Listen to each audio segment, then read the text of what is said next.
3 Count Thursday is sponsored by Arena Eats. Log on to the website arenaeats.app. That's arenaeats.app for the ultimate fan experience. At your favorite sports venue, Arena Eats mobile app, pre-order, express pickup, and in-seat delivery. How do you place your order?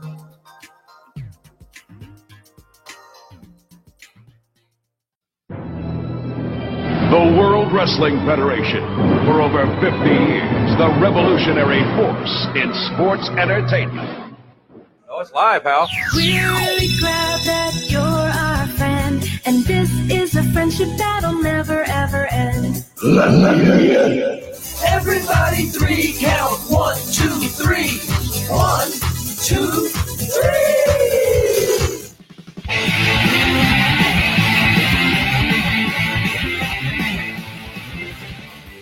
Or maybe The Rock has got to beat Triple H himself, which means he's got to beat the game in the middle of the ring. And he has a $2 for a wife.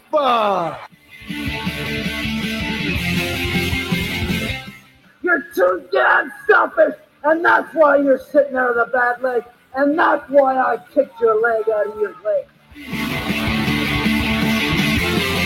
You guys talk about being students of the game. I am the game, JR. 3 ain't enough now. I need 5. Welcome in Jim, Ryan, Matt, Tim, and intern Mark. Oh my goodness, what do we do? There's a 1. There's a 2. Oh, wow. Well, you can take that brass ring and shove it up your ass. Hello, everyone. Welcome to 3 Count Thursday. We are live on a Tuesday afternoon, and Jim and Ryan here with you, and we are going to talk NXT TakeOver War Games.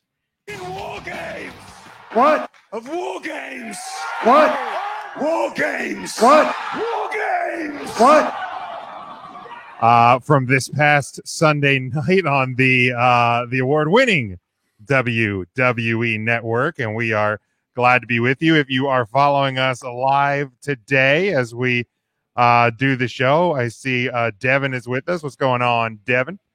If you're with us, give us a like and a share. We'd appreciate that. Get as many people in here on a Tuesday afternoon, because obviously it is not our normal day, but as we've been doing this year in the strangest year ever, we've been doing a lot of Tuesday afternoon shows, be it live or be it recorded. So we thought we'd jump on and hit this thing live for you. So Ryan, my buddy, How you doing? Jim, I'm doing great. I think a great day so far. For some reason, I woke up early. I took in and I watched NXT War Games again today. You watched it again today? I watched it again, so it's fresh in my mind. Then I went out to lunch. I got my car washed. I've done laundry, Jim. I'm having the most productive day in the world. That's not true, but I'm having a pretty good day. Jim, how are you? I'm actually doing really well. I slept in a little bit today, which has been, kind of par for the course this year. And I had my second McRib in 4 days. Yes. Today, so I'm feeling extra fat today. I understand that. Yes. But I don't know how long it's going to be around for, so I figure I might as well get as many as I can in my fat body as possible, because they only come around, not even every year. They come around like randomly. So now, Jim,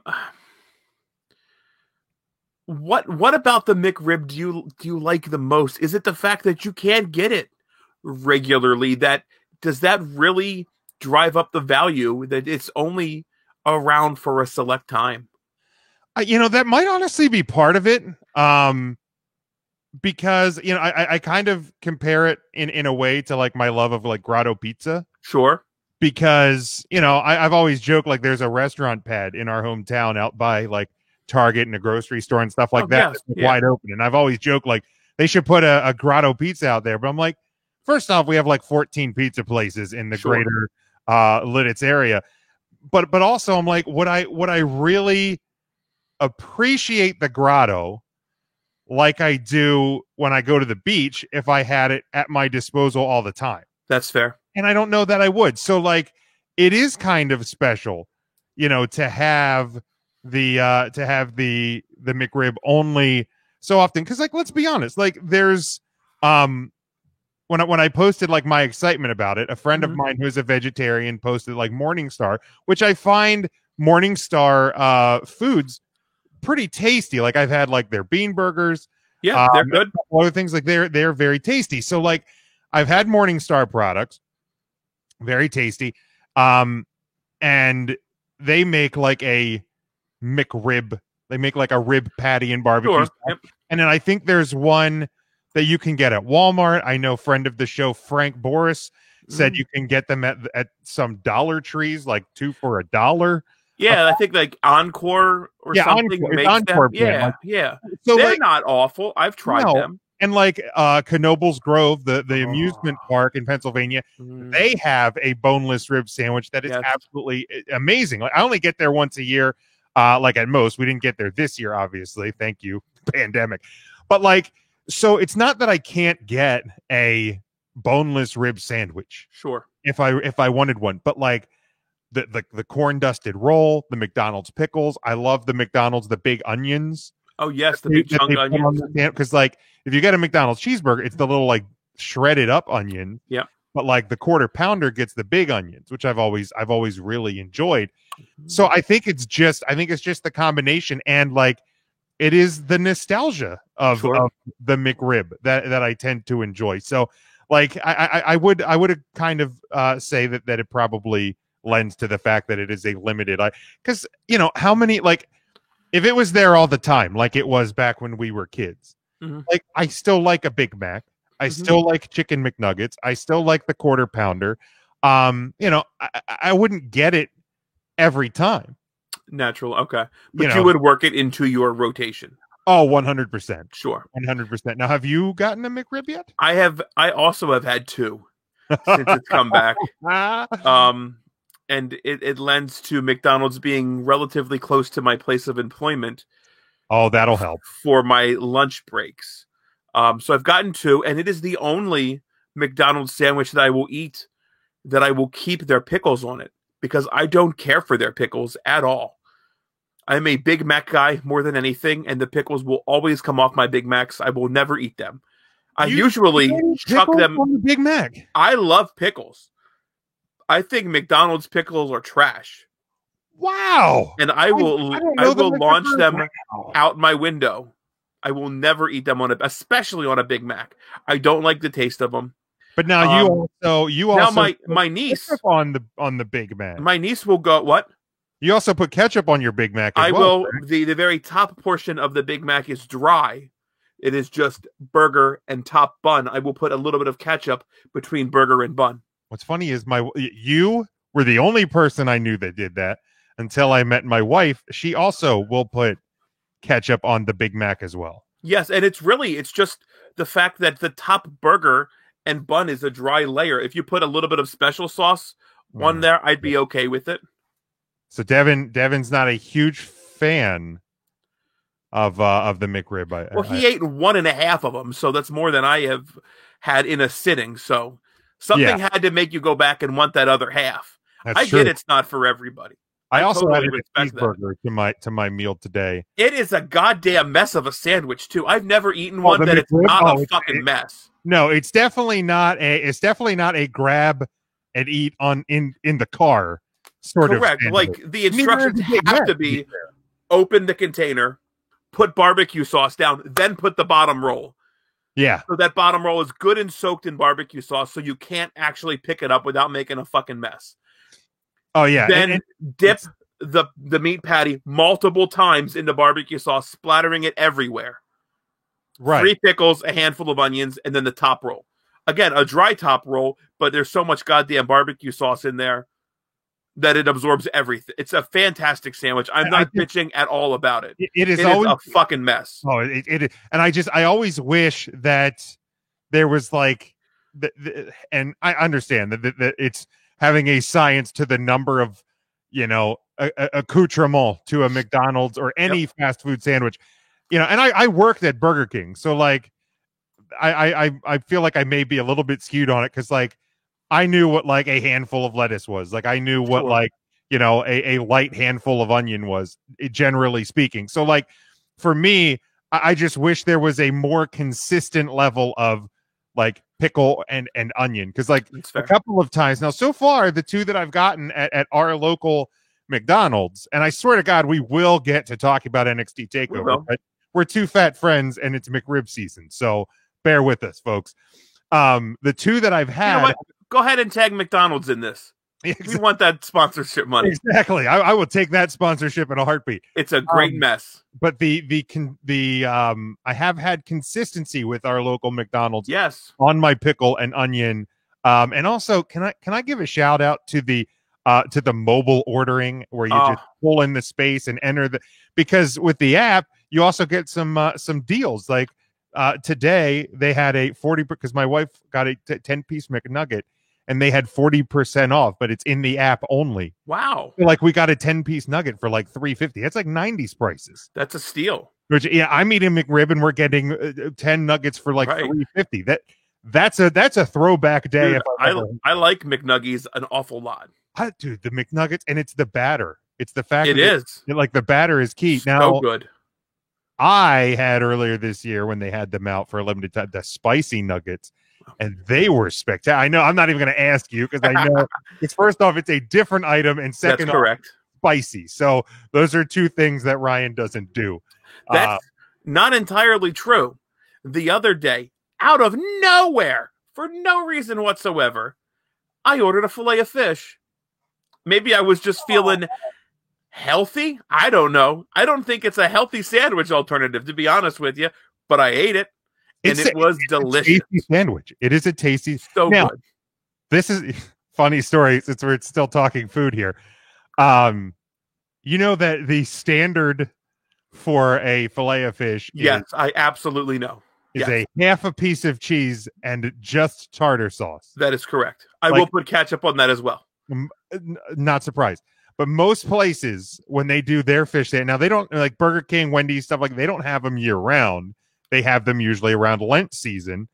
They will put at least lettuce and like a full slice of cheese. So like I'm used to getting my like fast food fish sandwiches around Lent season. Mm-hmm. So the one time I went to McDonald's, I hadn't had a fish fillet of fish in like easily probably like 6 or 7 years. So I get it and I see like no lettuce and like a half a piece of cheese. And I was already having like a shitty day. And it just like sent me over the edge to where like my wife like grabs the sandwich and like goes up and like doesn't berate the people, but like demands lettuce and a full slice of cheese. And then like I looked it up and I felt like such a it's just dickhead. All it comes with. Like I felt like such a dickhead. And I think I even like emailed the McDonald's and was like, I'm sorry. Like this, I felt bad that like this was a situation that occurred. This was my bad, and I was having a bad day, and that's just what happened. So, if you're gonna get something that isn't in your normal group of food items, I would recommend being sure what's on it before you throw your hands in the air and cry foul. Yeah, do you know why that's actually there's like a whole big Reddit thread I read about this a couple months ago, right around the time I got the fillet of fish. And it is because a full slice of cheese would actually take away from the fish flavor of the sandwich. They didn't want it to be overpowering, but still give you some of that like regular feeling that you get from eating a McDonald's sandwich and getting that yellow slice of cheese. Because I feel like everything there has cheese standard. Correct. Yeah. You can order things without cheese. Like you can obviously get a hamburger, or you can like because my mom does not like fast food cheese. So it's like not good cheese. No, but like it fast food isn't good food. That's fair. Right. It's fast food. Technical about it. But like she would never. She would always get a hamburger. She would get a quarter pounder without cheese. Okay. It would have to be like a special item. Like Burger King, she always gets like Whopper without cheese, Whopper Jr. without cheese. But you know what's funny? Now a Whopper doesn't come with cheese, correct? No, Whopper is a standard without. Okay. But yeah, she would never get cheese on it. But you know what's funny is the Burger King used to have I forget what they called it, but it was a hot ham and cheese sandwich. Oh, that sounds delicious. So it's like the ham they put on the croissant sandwich. Oh yeah, yeah. Oh yeah. I think it could come with like lettuce and tomato. But you can still order them. Like if you go to Burger King, you can order the hot ham and cheese because they just go grab the ham and then it just gets nuked. Yeah, there you go. There's a free one for you, everybody. Hot ham and cheese at Burger King. The people working, they will probably hate you for it. But my mom would get the hot ham and cheese, and it would come with the cheese on it, obviously. But I'm like, you don't like fast food cheese, but you want that, huh?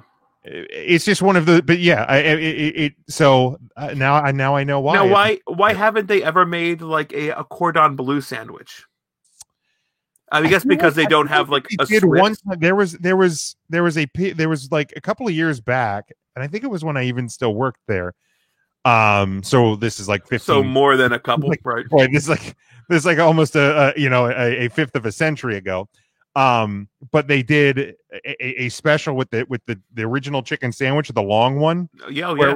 There was that one. There was like a club sandwich, so it was lettuce, tomato. Oh, okay. And bacon. They did an Italian one, so I remember the Italian. That was good. And provolone cheese. And then I think they did a cordon bleu, which was ham and Swiss cheese. Basically, it was white cheese. Like Burger King World, there was orange cheese standard, and then every so often they would run specials where they had white cheese. And I'll never forget like the one summer they did what they called a Great American Burger. Ooh. So it was like a thicker patty. It was like a quarter-pound patty. And then they had a special mustard that went on it, and they had a special sauce that was called like Great American sauce. It was like gray. I have no idea what this sauce was. So we get them in, and obviously we're all in the back. We're trying them on chicken tenders, like the mustard and stuff. Right. And it tasted bitter. But like really? But like the standard for like the application of the sauces is the mustard went in a G, and that other sauce went in an A. Oh, for Christ's sake. Which obviously never happened. You just kind of squirt. Right. Sauce. But like the very first one of those I made, like our regional manager was there. Like they would come in and obviously supervise and make sure things were clean or whatever. Sure. And this guy's like literally like, if this bottle of water is his head, like it's on my arm. Huh. So like I had to go, oh shit, I got to great. I passed. I didn't get yelled at, but it was probably the only Great American Burger that I ever made that I did the G and the A. I'm like, who is somebody really opening up the burger?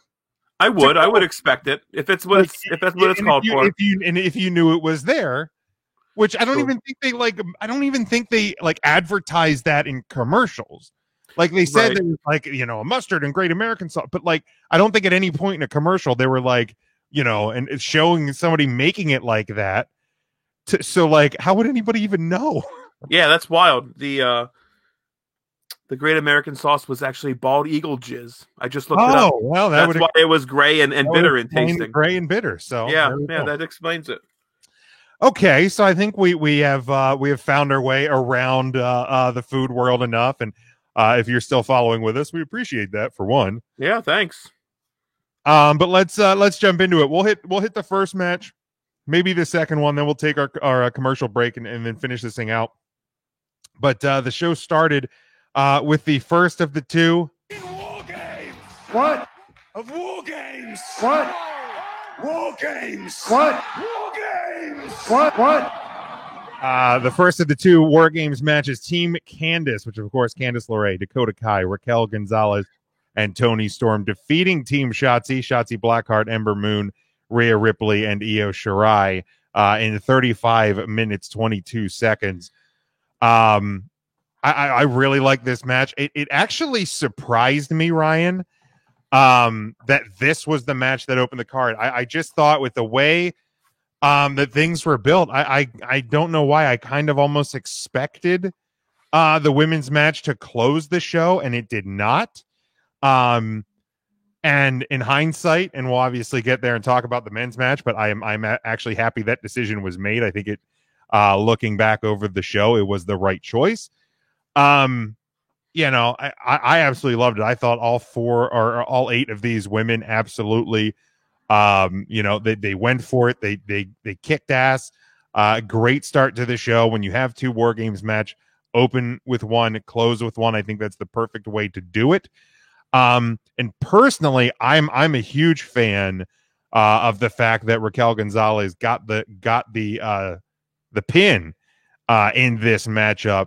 I'm a huge fan of hers. I know some people, and if you're looking at the 8 women in this card, she is probably, objectively speaking, the least quote unquote talented, the least refined, whatever word you want to describe for it. Like, she is probably the bottom out of these 8 in terms of what we have become accustomed to with the NXT women's division. But I think it's a sign of where we're going. I think they have a lot of faith in her. You know, I've loved her in the role as Dakota Kai's manager, and I think, and we'll, you know, I kind of get where we're going after this, but we'll get your thoughts on the match. I think it's a good tip of the hat as to where we might be going here in this women's division. Yeah, Jim. I too thought this match could main event, and I think it would have done fine in the main event spot. And maybe this is a conversation for another day. Maybe we can table this even for Thursday. But is 2 War Games matches out of 5 one too many? Do we need to have 2, or can the pay-per-view just be anchored with 1 War Games match? Which seems like an awful lot to set up just for 1 match. Yeah, but right. I get it. But there were some things done in this match I thought that maybe could have cheapened what we saw later in the night. I think the spot off the top of the cage with Io on the trash can is that wow moment. And then when you see Pat McAfee do it without a trash can, does it have the same effect? Is it because he's not you know what I mean? And I'm getting ahead of myself, but you can only do so much with 2 rings and a giant cage set around them. I loved this match. I think everybody looked really strong when they had to, and was able to take offense when they needed to. And Jim, you're absolutely right. This was Raquel Gonzalez's coming out party. Proof is in the fact that she she made the pinfall, picking up the victory for her team. And even better, as a commentator myself, I loved right after the match what Wade Barrett did to put over Raquel Gonzalez, audibly saying she has now gone from insurance policy to, I wrote it down here, she has gone from insurance policy to genuine threat in this women's division. Yeah. That so much storytelling just from the commentary team. You didn't have to say that, but to actually call it out in case somebody's missed the standout moments in this match. Maybe they didn't see as much as they were supposed to have saw in this match, and just watch the match as a whole. But as like a really in tune fan, having a commentator saying she's no longer just this person's insurance policy. And again, even foreshadowing a bit, Jim, like you said, where we might be headed down the road now that she's no longer just an insurance policy. Everybody needs to watch out. This was Raquel Gonzalez's coming out party, and she will be the NXT Women's Champion before the end of 2021. Yeah, 100%. And also, like, not that I don't think that Dakota Kai as a heel is good, because I think she is a fantastic heel. I go back to the turn a year ago at War Games when she turned on Tegan. And you know, the story of the year, you know, of her year as a heel has been very good. But I also think Dakota Kai and maybe it's based on her size compared to a lot of the women in the division. And I also think the fact that she hasn't really changed her gear. Like I feel like her gear is still the same like pattern and color, and it's like almost like a rainbow like shimmer. I don't know the best way to describe it. I'm not like a fashion guy. Hard to believe when I wear like gym shorts and wrestling t-shirts every day of my life. Yeah, that's fair. But she's never like changed her gear. So like a transition back to her being a face, you know, if and when Raquel Gonzalez wins the NXT Women's title, you know, that's a perfect story to write, because Raquel can you know, basically like forget or just kind of push Dakota Kai to the side and just claim that she did it all herself and what have you. Similar, you know, and I know some people, I feel like Tim and Marcus on Final Wrestling Place, our friends over at Take 3 Wrestling Podcast, you know, kind of joked to this as well, that like she's female Kevin Nash to the female Shawn Michaels, but it can kind of be that story where Sure. you know, bodyguard and you know, friend become enemies, and Dakota becomes a face out of that. So like there's plenty of story to be told if and yeah, I think when Raquel Gonzalez becomes the NXT Women's Champion. Now, is she the one to dethrone Io, or is somebody else dethrone Io and then it's a shorter turnaround time? Because like the NXT Women's title, to their credit, generally speaking, has been kind of a long-term booking from change to change. So I don't think it would hurt it to be a, you know, have a quick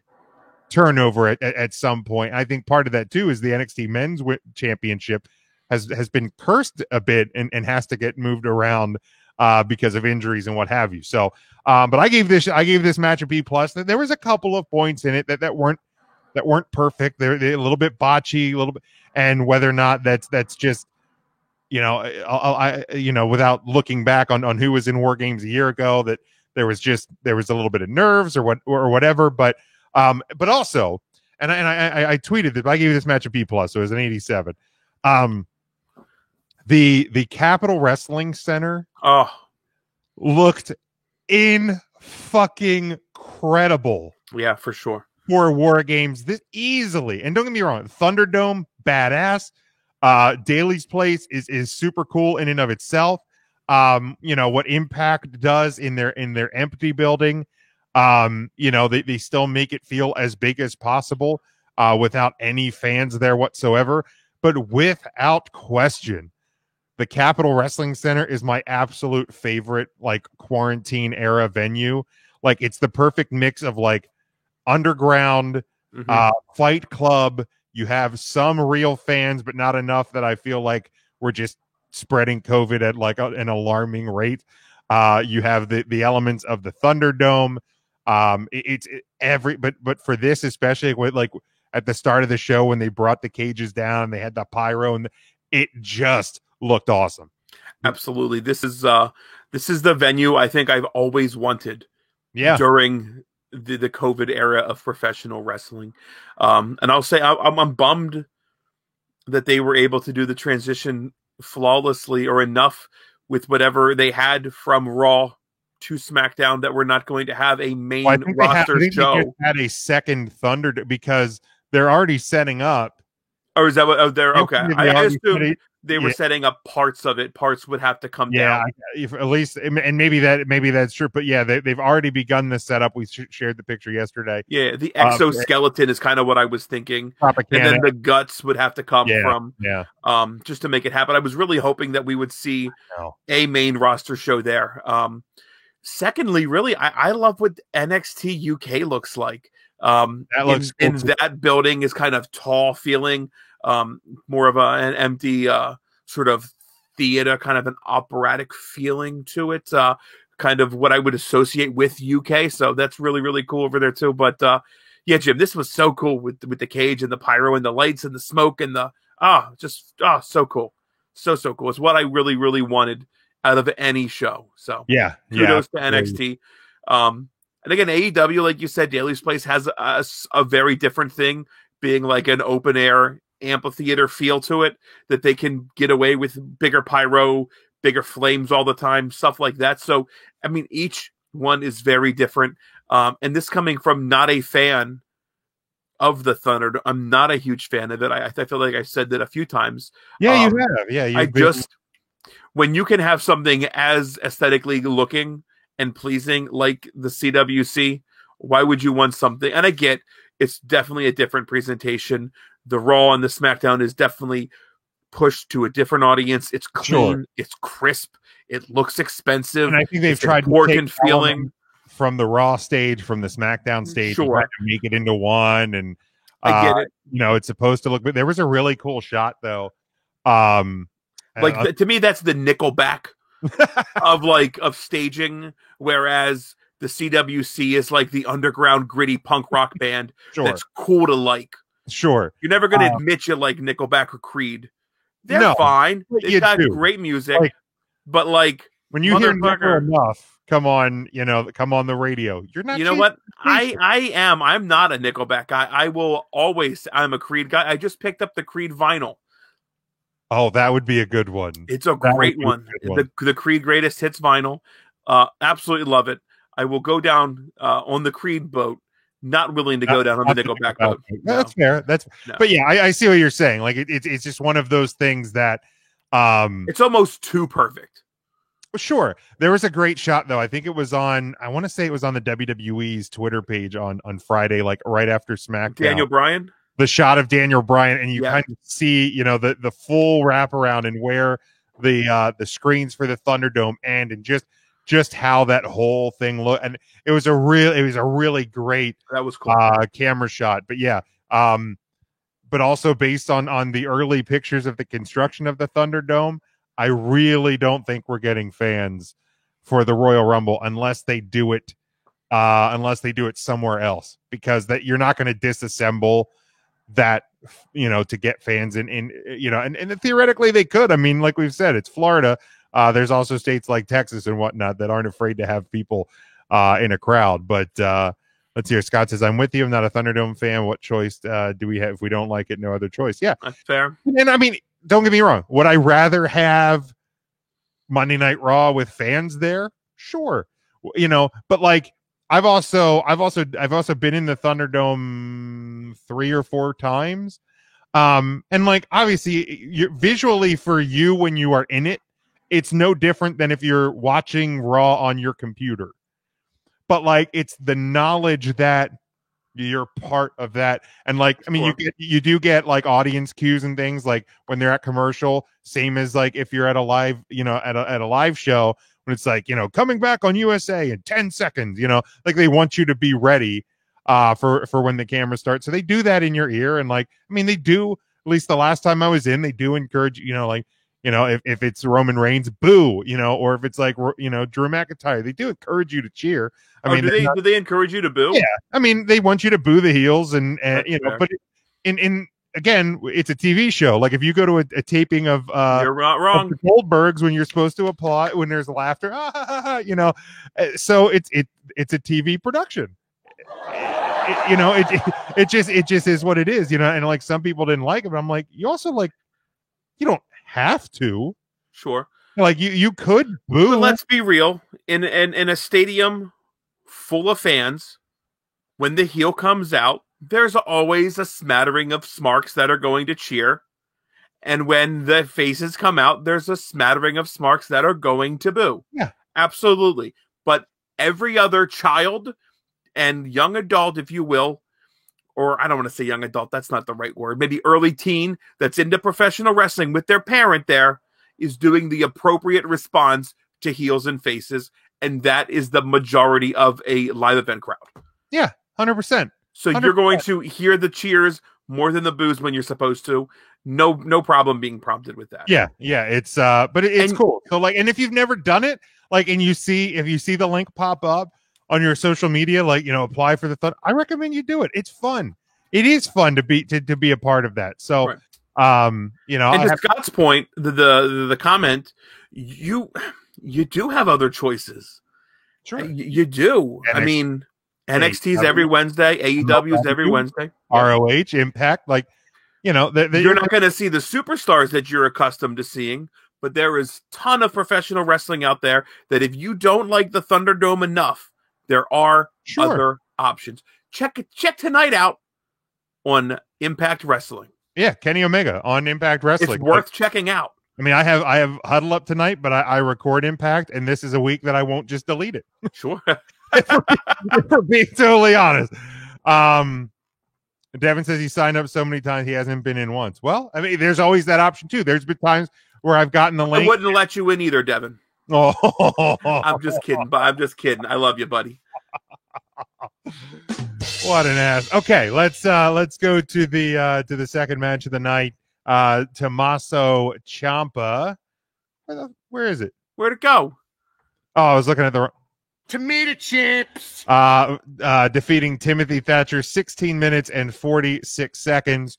A great wrestling match. Like, this is something that you're not typically used to seeing in a WWE environment. Two great wrestlers just a wrestling for 16 minutes. I thought it was a really good match. It was actually my second lowest graded match of the night. I gave this one a B. It wasn't great, but it was above average. So, like, to me, that's where a B falls. Thatcher's bloody ear almost made me want to vomit. But like, it was unexpected. And but yeah, two great wrestlers doing their thing. I don't necessarily know where either of them go from here, but you know, it is what it is. You know, a good match. I'm glad Ciampa won. I feel like he maybe needed the win more, but yeah, good match. Yeah, I feel like Ciampa would have needed to pick up the victory more than Tim Thatcher in and I know, Jim, you I think called this out, the bloody cauliflower ear is cauliflower ear is gross enough. But then that's bad, right? When it gets broken. Yeah, that's rough. That really is. It's not nice to look at. This can we call this WWE strong style? Is that kind of what we saw here? I'll allow it. Is that a fair assessment in what I would say so. I think it's the most shoot style match we've saw of the night. These guys can grapple. Tim Thatcher's a fantastic grappler. A hard-hitting match. It's exactly what I wanted it to be. It was a change of pace and brought us down from the excitement of the first War Games match, which is, I think, exactly what this match needed to do. And it's not a bad thing. I'm not saying it brought us down in a bad way. It just brought the pace down.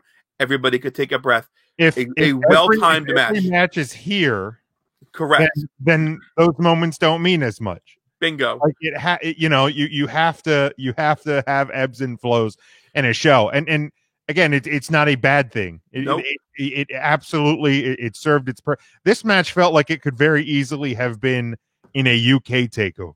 Sure, like this had a UK feel to it. That hard. The first match would have had one Mamma Mia. This match would have had none, and that's why it needed to happen. Mamma Mia! Yeah, but yeah, it was like I said, this one got a B from me. Then we move to the strap match. Dexter Lumis defeating Cameron Grimes by submission, 12 minutes, 52 seconds.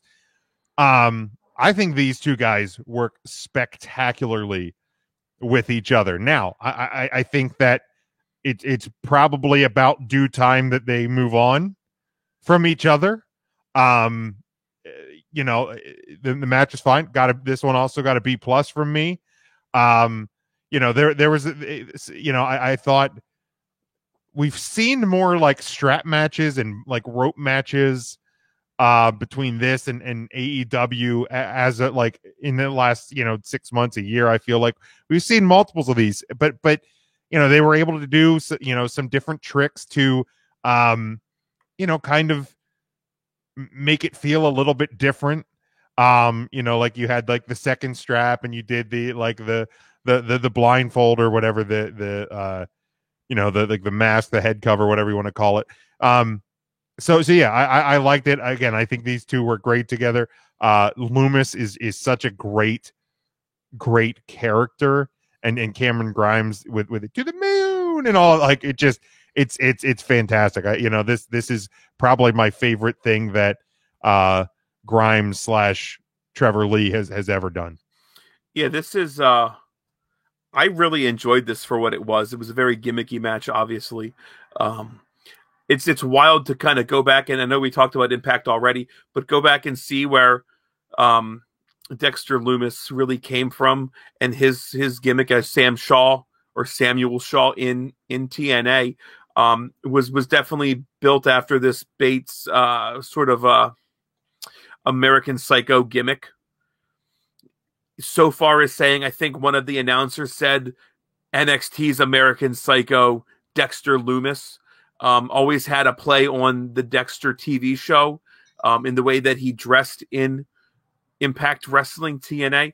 So for him to come over and like adapt the Dexter name and really not change very much of his gimmick at all from TNA to where we're at in NXT is kind of a neat thing to see that the WWE just didn't repackage somebody like they did Trevor Lee into Cameron Grimes and give him a whole different, background and name and everything like that.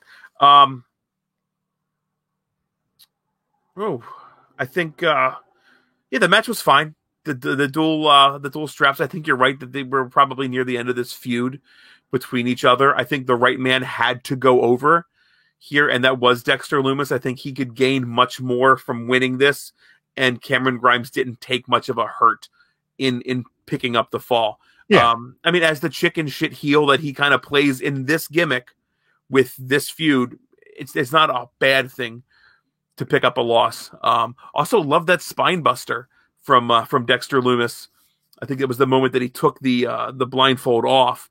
But, yeah. Really good spine buster there.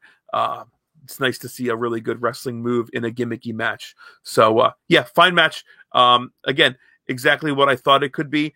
A gimmicky match right after a wrestling technical match. But I'm going to say that this whole show was paced perfectly. Oh, absolutely. So but we're going to pause here. It is time to pay the bills, as they say. Stick with us. 2 more matches here from the NXT TakeOver War Games card. We will be right back. 3 Count Thursday live. After these messages, we'll be right back.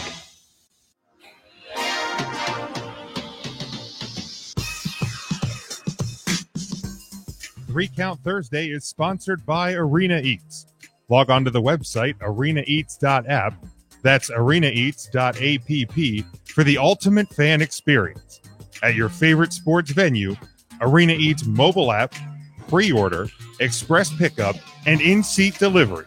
How do you place your order?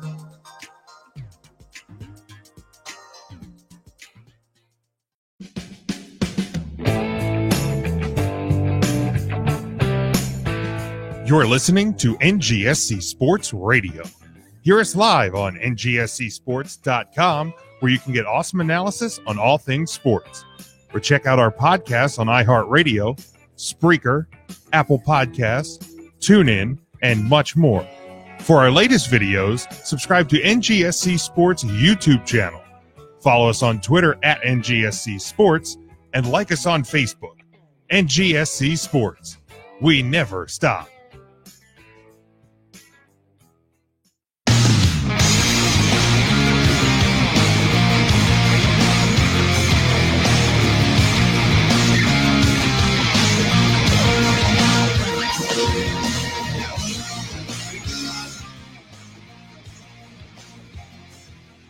Welcome back, 3 Count Thursday live on a Tuesday afternoon. Ryan and Jim here with you, talking NXT TakeOver War Games on a Tuesday. We have 2 matches still in this show to review for you, and that we will start with the North American Championship, staying in order.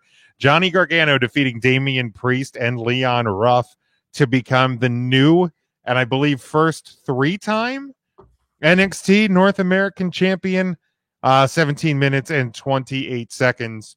And yes, folks, despite the fact that he had Cleveland Browns colored gear, Johnny Gargano won. Like, the number of people that I saw tweet that, I was like, look, I understand. I understand the Cleveland Browns have been, and I'm not a Browns fan, the Browns have been a joke in the NFL for a number of years. However, They are 9-3. They clobbered the Tennessee Titans on Sunday, who were leading the AFC South. And if it wasn't for the fact that the Pittsburgh Steelers were on Sunday still undefeated, not currently anymore, undefeated, the Browns would potentially have a spot at first place in their division. So maybe check the standings before you try and get that cheap pop. But Gargano wins the match. I enjoyed the match itself, but I love using Leon Ruff as like a lawn dart. Was like a spectacular feature of this matchup. But Ryan, it like the whole, and I understand it's been part of the story that's been told, but I absolutely like hate the scream match. Like you have Tom Savini like already in your back pocket. You don't have to go to like a Fiend level mask, but like you can't come up with anything different than the Scream mask. For like these ghostly characters. Just not a fan of the way this match, closed out. And it was even more non-preferred for me when it was revealed to be Austin Theory, which really, it's my fault. I didn't really see it coming. Probably should have. Austin Theory is kind of non-preferred for me based on some things we learned this, in this calendar year. So for me, like the match was easily in like B plus territory for the match itself. I thought all three guys worked out really well. I actually dropped this thing. It was going to be like a C plus or a C, and then Austin Theory gets revealed. I dropped this match to a C minus because it was like the ending and Austin Theory just definitely non-preferred. Yeah, that's fair. I know you briefly touched on it, but I want to reiterate again that the Pittsburgh Steelers did in fact pick up a loss yesterday to the Washington football team. And if you're not a fan of the Washington football team, that's fair. Go check out their Twitter feed. They have been en fuego today, including a NXT themed tweet about them feeling rather limitless. Oh, I did see that one. Yesterday, picking up the W and knocking over the 14-0 lead that the Pittsburgh Steelers had. So kudos to the Washington football team for making me chuckle in the Twitter sphere today. Jim, I agree. This was the worst match, unfortunately, of the night. It just didn't do it for me. I don't know what it is. Are you Gargano fatigued as well? I feel like I am, and I hate it because the guy's so goddamn good. He is. He's fantastic. He's so good. Johnny Wrestling, he has earned that moniker in everything that he's done. I don't have a problem with the Archer of Infamy. Like our co-host, Angry Tim. I don't have an issue with him. I love the fact that they put it on Leon Ruff and elevated an up and coming star quickly, something that the WWE always gets shit on for not doing. Right. So I loved everything about this. It's just the match itself, it didn't do it for me at all. The Scream mask, Jim, I have no problem with that. It started at Halloween Havoc. I think that's why you have a Halloween themed mask that's easily recognizable and tied into Halloween. I guess. Yeah, I guess. I think that it's just it's Halloween Havoc. That's when we first saw them. And I've seen just a simple tie-in. I've seen them over the years. They've taken, and not WWE obviously, but like they've had the Scream mask, but they've been orange or they change the color. Like to me, it's just like Scream was. We were kids, like when the movie came out. Like yeah. I mean, it's a cold hit. Don't get me wrong. I still think that they hold up today. Like somebody that enjoys horror movies.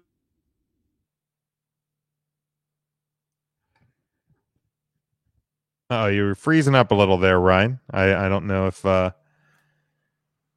if there's anything going on. You froze. Yeah, no, I think I'm back. I don't know what happened there. Can you hear me? Okay, yeah. You're with. I don't know. Sorry about that. I don't know what happened. It happens. It happens.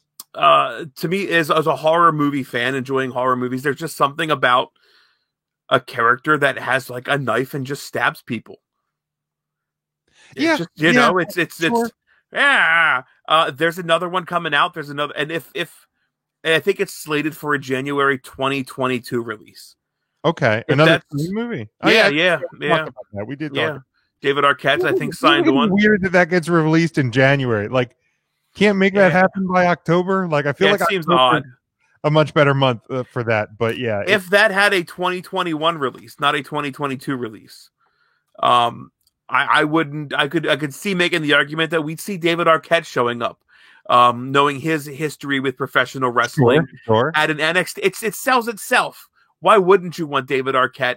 You get the mainstream media people talking about your developmental NXT brand, and you can make that argument. And if it was releasing in 2021, I'd believe it would happen. But a January 2022 release, I don't think we're going to see this particular gimmick tie-in over. It's just not going to happen. At the time, like I said, with Halloween Havoc, whatever. Austin Theory, don't necessarily give a shit about him one way or the other. He was kind of canceled. Wasn't really sent. I don't even know what his gimmick was or his problem was with. He was up with the Disciples, and then I think there was some accusations made. That's what I mean. Whatever the accusations were. But then he came right into NXT right away, and then I don't know if he got hurt or they just, they thought, we'll take him off. We'll use him as this is his comeback. But yeah, I think the accusations is probably, is a good bit of why it's just non-preferred for me. And because I think I'd seen some of the posts and they seem to be accurate. Like, sometimes I forgot. Honestly, I just forget what it was. I think it was messaging an underage girl, like a 17-year-old girl or something. Can't do that, folks. And I mean, he was like at 19 at the time, but like still it's right. It's great. It's not good. It's not okay. And so, yeah, maybe, that probably plays into, like I said, C+ for me. Then we move now to the main event match, the second of the two War Games. What? Of War Games. What? War Games. What? War Games. What? The Undisputed Era, Adam Cole, Kyle O'Reilly, Roderick Strong, Bobby Fish, defeating Team McAfee, Pat McAfee, Pete Dunne, Danny Burch, Oney Lorcan in 45 minutes and 1 second. This was my highest rated match of the night. This match is on my list for match of the year, which is going to be, I really need to start refining that list because we are almost halfway through the month of December. We're very quickly coming up on when we have to make these top 5 of the year official.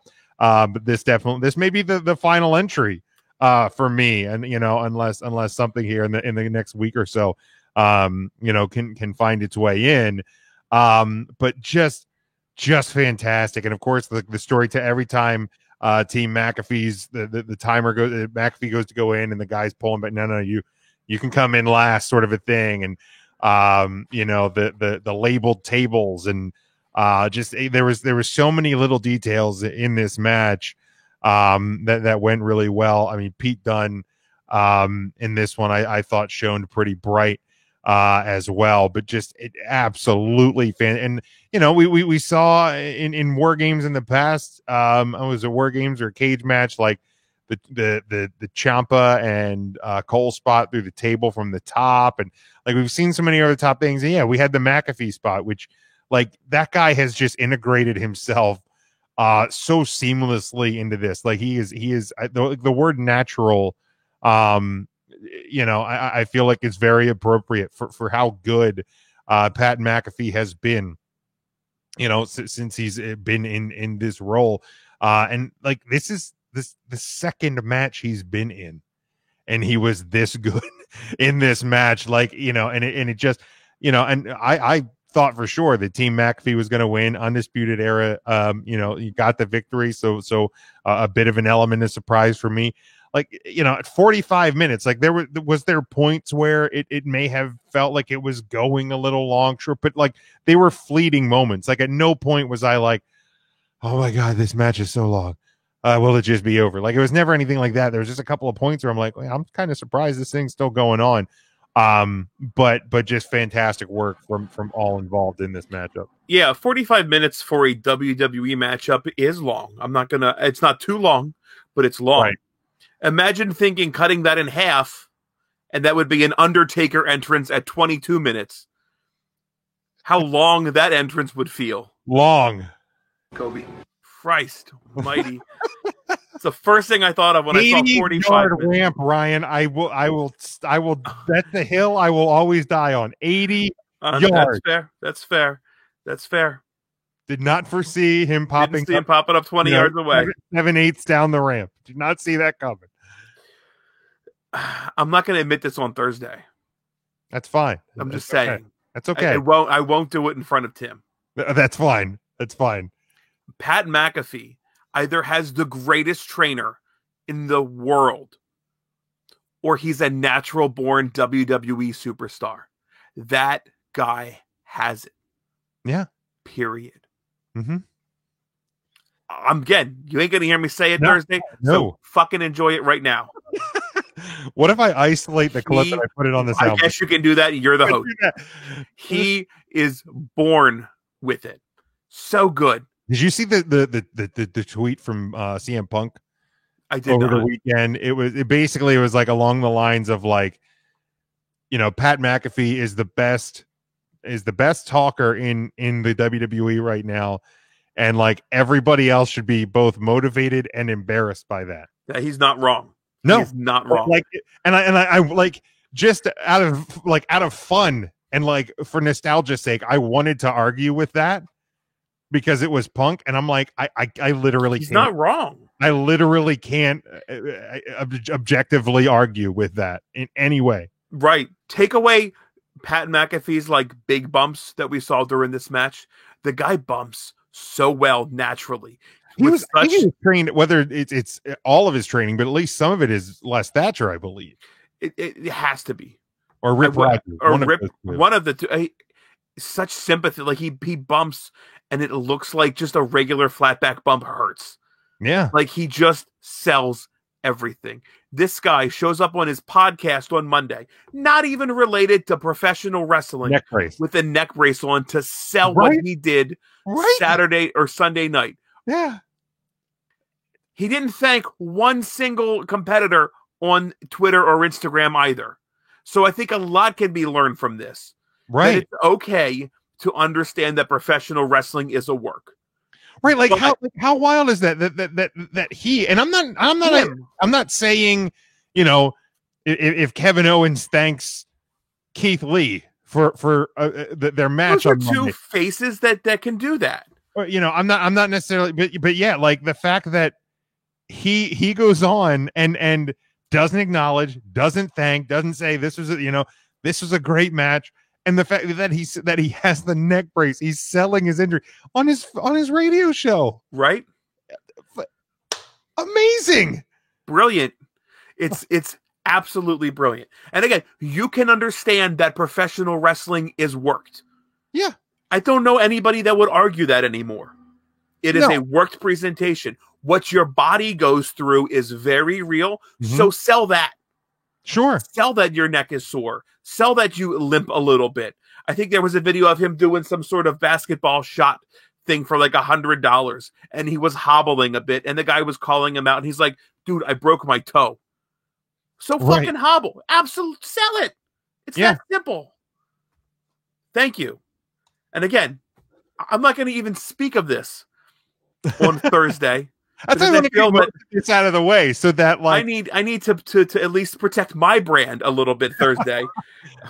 If Tim or Matt or Mark wants to revisit NXT at all, and I'm sure we'll let Tim. My internet might cut out. I don't know. It's happened here once. We'll let Tim all over about Pat McAfee on Thursday. But yeah, I let you get that out here. Tim has the right to. This performance was fantastic. It's spectacular. So I think the person that shined was the brightest. The person that was the brightest in this match was Kyle O'Reilly. Yeah, I think there was. This was like Kyle O'Reilly's. He can stand on his own, I feel like we've had a couple of those moments this year. We have. This one may be the brightest of them all. It absolutely not. No, he had his match, his singles match. Like, this is his Raquel Gonzalez moment coming out of this. And here's proof to back it up. The Undisputed Era, and again, we always talk about age on this show, and it's not fair. But we are going to talk about age. 31, the youngest of the group. Wait, Adam Cole's older than 31? He's only 31. Okay. Kyle O'Reilly is 33. Oh, he's almost on the wrong side. He is still on the right side of 30. Rod Strong is 37. And we know Fish is 44. And Bobby Fish is 44, which is the wrong side of 30. Yeah. Oh, yeah. Yeah. If we're using fours as the benchmark, he's on the wrong side of 40. Correct. Yes. We are, I think, seeing really close to the end of Red Dragon and that pairing, which is a shame. Such a great tag team. They did so much cool stuff in Ring of Honor. But we're at the end of, I think, Fish's career real soon. This is going to be the Kyle O'Reilly show very, very quickly. Yeah, I think he's still the best wrestler out of the Undisputed Era. Yeah, I would tend to agree with that. Now, our friends over at Take 3, one of the guys on there was, because they were comparing like wrestling couples. Okay. In the bit, and like, you know, so obviously Britt Baker, Adam Cole. So if I gave you that one, Cole is much flashier. Cole is the star. I didn't say he's the star. O'Reilly's the best wrestler. This was the question posed on Take 3. Who is the better wrestler, Adam Cole or Britt Baker in that couple? Adam Cole. Right. To me, that's a no-brainer. The one of the guys on Take 3 was like borderline violently adamant that Britt Baker is the better wrestler in that couple. To me, that is not the case. You could maybe make an argument that she is a better entertainer. I mean, she is a better dentist. She's definitely. I would assume she's a better dentist. We don't know. I'll give her that. We don't know how Adam Cole is as a dentist, though. She is the better women's wrestler. I'll give her that. I would agree with that. But I would like. That's such a weird thing to. That's a weird take. I'd almost wonder what they would talk like. Let's talk then couples and Britt Baker and Adam Cole, and then let's take a look at Rod Strong and is it Shafir? I think they're to. Yes, like, let's just look at couples and who actually the better couple would be. Wrestler wise, again, I don't. Not that Adam Cole's a bad wrestler. I'm not trying to say that. No. Adam Cole, I think, is one of the perfect packages of professional wrestlers. Oh, I agree. I think Kyle O'Reilly is a better technical wrestler. Without question. I think he is the best wrestler in that group. That group. Adam Cole is I think that the most total package out of the group, because he is a great wrestler, but he is also fantastic on the stick as well. I think Rod Strong is fantastic, but just misses a little bit of that extra that Adam Cole has. Yeah. You know, the difference between ordinary and extraordinary is that little extra. Thank you, David Koechner, in waiting. He ain't wrong. No. And like, you know, but yeah, I'm glad we kind of stumbled into that, because I was listening to Take 3 today because they drop on Sunday night, Monday morning, and I was just like, the fact that he was like, this guy was like so adamant about the fact that Britt Baker's the better, like I said, she may be the better entertainer, because like, you know, like Adam Cole is a bit catchphrasy, sure, but it works. So you could maybe make the argument that like Britt Baker, from like the character standpoint, but in the ring, I think Adam Cole is I don't think there's even question better. A ton that you can look at her AEW career and be like, hey, that was good. And a lot of that has to do with an injury, and I understand that injury and just but AEW. You can't overrule that she has been inactive, and they tried to do some stuff with her in the wheelchair and the role model stuff. Like, there were things being done. Yeah. but that you're missing the entire wrestling portion of being a pro wrestler. Right. That makes it tough to make the argument that she's better than Sure. Adam Cole. Bay. But no, this match was an absolute banger. And recency bias may force this one into my top 5. It's going to be really hard to go into that list. It's on my list. Yeah. For me, I mean, my list is probably easily over 20 matches long. And I think what we're going to have to do is we're going to have to do top 5 cinematic, top 5 regular, because I might have 3 cinematic matches in my top 5, just because this year has presented a very interesting, set of qualifications to it, and so and just content wise, as we close out the year, it may be good just to do that. But we'll discuss that between the 5 of us as we head towards the end of the year. Yeah. So I do the PW scorecards. I do them for every, for every show. So out of this one, there is a possible 123 points. Okay. Ryan, I got a 26. Oh my God. This was my worst. Wow. That equates to a 21% if we're grading. Wow. The strap match I went completely over. So that was 0 for 19. The women's war games I went 6 points out of a possible 30. I didn't have the only correct winner I had of the night was Tommaso Ciampa. And that was the only thing I got right out of that match. I'll have to go back to last week's episode because I wish I would have filled one of these out. Yeah, I feel like I picked the Undisputed Era. I think I was the only one to do that. I think you were. I feel like I would have actually done well here because then I would have obviously, because for example, in that match, it was fall type, who makes the fall, who takes the fall, who starts for each team, the last entrant, number of near falls, and number of chair shots. So okay, yeah, there's a lot of unknown. Yeah, like that one I had 9 out of 33, 6 out of 24 for the triple threat, 5 out of 16 for the Ciampa Thatcher match. So 26 out of 123. That's like grade freshman year of college level for me. Thanks a lot.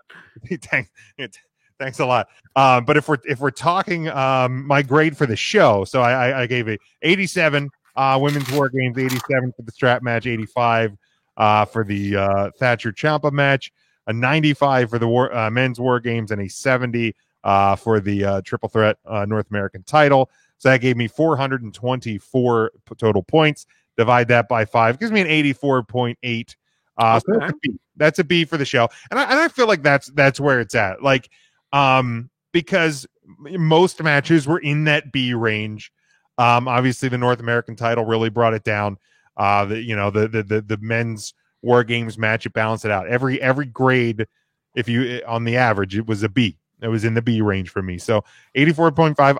If I'm just looking at the card and the feeling of the show, like before I added everything up, that's about where I would put it as well. Devin says he gave it a B. I think we had a couple of comments on our social media post from earlier. Other people had said B as well. What grade would you give this one, Ryan? Jim, I think this one I would give a B plus. So gonna outrank you here a little bit. I think I would put the women's war game match closer to an A minus. Okay. The strap match probably closer to a B plus. I would call the men's war game match closer to an A plus. I think it would. Yeah, I thought that was a solid. That is definitely going to be in my match of the year. God. Absolutely. And again, recency bias or not, that is within my top 5. I know it will be it will be. Period. So when you're like building your matches of the year, do you just keep a running list? I do. I have one in my phone. The very first match I put in there was Tyler Bate versus Jordan Devlin, NXT UK Takeover from January the 12th was my first entrant. and I go through them. There was my first one was Young Bucks, Omega, and Hangman from Revolution. Our Evolution is on there. That was from February. Orton and Edge is on there from Backlash. My first actually was Andrade defeating Rey Mysterio for to retain the U.S. title on Raw on January 20th. Okay, all right, yeah. So I mean, they go back. I know the Stadium Stampede's on there. The Boneyard match is obviously on there. This is on there. I'm gonna have a hard time. To me, I feel like that's why we have to. I don't think so. Like, because there's so much. Like, they're so different, but it's pro wrestling, baby. I know, it's pro wrestling, and this is our top 5. Fuck. Make the argument for what you think belongs. Or should we do a top 10 this year? We probably shouldn't. We should. We'll have to discuss. But my second match that I had was the Fiend, Daniel Bryan in the strap match. That was a hell of a match. Yeah, that's right. That was a strap match. Yeah. So yeah, we have seen a lot. We started with strap matches way back at the start of the year. So yeah, now, was that strap match a touch the 4 corners strap match, or was that a pin? And I think that was a pin. I don't remember the last time we've seen a touch the 4 corners strap match. I know somebody on Twitter said I'm old enough to remember when that's what a strap match was. But yeah, so it's gonna be tough when we actually go to close out this year, which is fastly approaching. Thank God. Thank God. Get it out. Let's be real. The start of 2021 is not it's not like you're gonna flip a switch on January 1st and everything's gonna be great. No, that was the day after Election Day. Oh, right, correct. But at least we can finally put this godforsaken 4 numbers to bed. Ryan, do you have anything else to add before we close up here on a Tuesday afternoon? No, but 2020 is really, I think, the year we deserved for making all those stupid "I didn't have 2020 vision" jokes that we've been making the past 5 freaking years. I said that back. I want to say it was like May or June. I was like, the only reason all of this stuff happens is like, is so we can't do that, or like there's going to be a dad. Oh my gosh! In like 15 years from now, when the teenage son is talking about how horrible things were, and he can be like, well, son, let me tell you, like that's 2020 vision, or hindsight is 2020. Ha ha ha! Like it's just a dad joke waiting to happen. It is. Like, and we really didn't need this. We didn't. We damned ourselves. Yeah, we did. We absolutely did. So I blame all of those people. Of course, you can see Ryan is at RYN Eagle. I am at Big Jim Sports. We are at 3 Count Thursday, Facebook, Twitter, and Instagram. And you can join us on Thursday night when we are live at 8:00 Eastern time on Facebook. And until then, guys, stay safe, stay smart, and go for the pin.